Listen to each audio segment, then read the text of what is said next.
अस्सलामुअलैकुम। जैसा कि आप देख रहे हैं, हम लोग अभी आए हैं दानियाल के घर। ये फर्नीचर का काम हो रहा है। ये हम लोग का उस्ताद बैठा हुआ है। ये उस्ताद का शौकीन है। ये बड़ा उस्ताद का नाम क्या है? ये दोनों उस्ताद है, देख रहे हो। कामरान घर से बाहर निकला है। हमको बोला बोतल लाऊंगा, सारे साथ बैठे हुए हैं।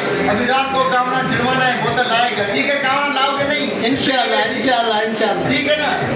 और सही है।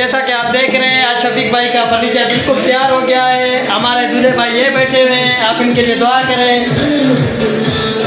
देख रहे हैं उस्ताद रसूल ने बनाया है, सोलंकी साहब ने। ये देख रहे हो आपने, इसे चट्टियाँ लगाई चटनियाँ लगाई।